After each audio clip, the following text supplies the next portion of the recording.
বস স্বাদ কেমন, টেস্ট কেমন কাঁঠালের? আমরা এসেছি পাথরের রাজ্যে তেঁতুলিয়া। আমরা এখন অবস্থান করছি বাংলাদেশের সবথেকে উত্তরের জেলা পঞ্চগড়ের তেঁতুলিয়া উপজেলায়। দেখুন তেঁতুলিয়া নামটি মহানন্দ নদীর পাড়ে পাথর দিয়ে কত সুন্দরভাবে লেখা আছে। প্রচুর বৃষ্টির মধ্যে তেঁতুলিয়ার ডাকবাংলোর পাশেই পিকনিক স্পটের গেট দিয়ে প্রবেশ করছি। প্রবেশ করেই বাম সাইডে দেখতে পাচ্ছি কিছু ভাস্কর্য। সামনে দেখতে পাচ্ছেন ভাস্কর্যের মাধ্যমে গ্রামের মানুষের দৈনন্দিন জীবনের কাজকর্মের কিছু চিত্র তুলে ধরা হয়েছে।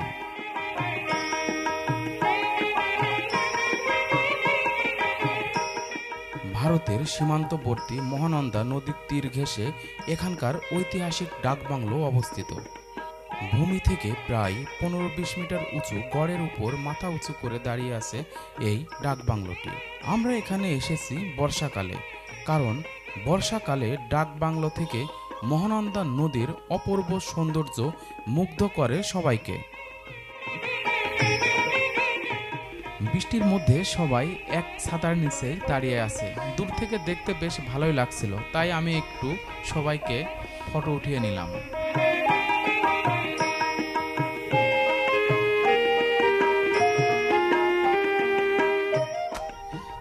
তেঁতুলিয়ার প্রাকৃতিক সৌন্দর্য দেখে আমি মুগ্ধ হয়ে গেছি, তাই বৃষ্টিকে উপেক্ষা করে বৃষ্টির মধ্যে বৃষ্টি ভেজা পথ দিয়ে হাঁটতে শুরু করলাম।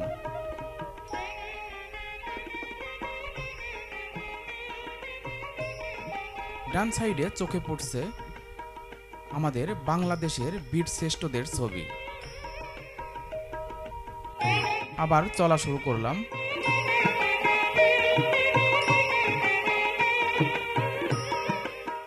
এই যে বাম সাইডে দেখতে পাচ্ছেন কিছু ছাগল এবং হরিণের ভাস্কর্য তৈরি করা আছে।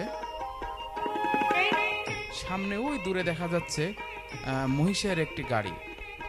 গাড়োয়ান গাড়ির উপরে বসে গাড়ি চালাচ্ছে, এমন একটি ভাস্কর্য। এখানে একজন কিষান এবং কিষানী।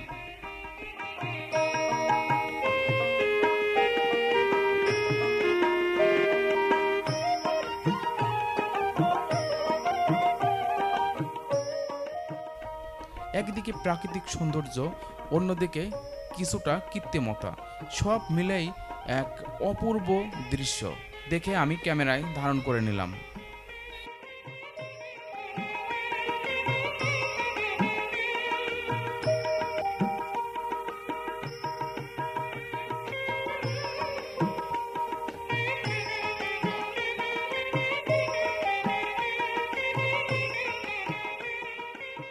এখন এখানে চলছে কাঁঠাল খাওয়া, কাঁঠাল খাওয়ার পর্ব চলছে। আমরা এখন আছি ডাকবাংলো তেঁতুলিয়া। এই যে এখানে দেখতে পাচ্ছেন কাঁঠালের গাছ, এই গাছ থেকে কাঁঠাল পাড়া হলো, পেড়ে আছে। এখানে কাঁঠাল খাওয়া হচ্ছে। আমাদের আলম ভাই এই যে কাঁঠাল খাইতেছে।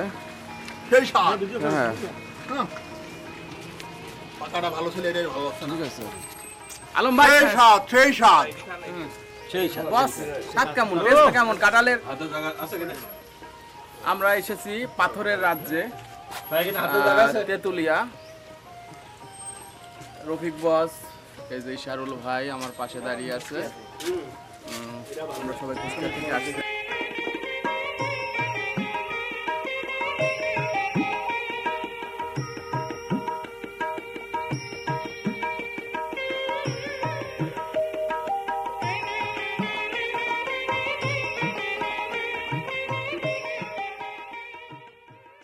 আমি এখন বাংলাদেশের সব থেকে উত্তরে অবস্থান করছি। এখন তেঁতুলিয়ায় আছি। এই যে তেঁতুলিয়া, এই যে চা বাগান দেখতে পাচ্ছেন আমার দুই পাশে, চায়ের বাগান।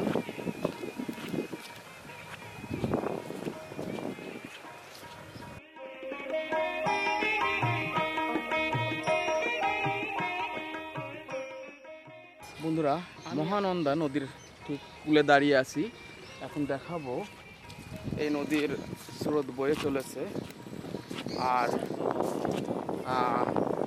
দেখুন নদীর ওই সাইডটা আমাদের বাংলাদেশের মধ্যে প্রবেশ করেছে। আমরা ওই যে নদীর ওই পাড়টা দেখতে পাচ্ছি, ওইটা হচ্ছে ইন্ডিয়া, আর আমাদের এই পাশটা হচ্ছে বাংলাদেশ। নদীটা ঠিক ওই দিক দিয়ে বাংলাদেশের মধ্যে প্রবেশ করেছে তেঁতুলিয়ার মধ্য দিয়ে। এখন বর্ষা মৌসুম, নদীর স্রোত দেখতেই পাচ্ছেন, কি স্রোত। এদিকে একজন মাছ ধরছে, দেখুন।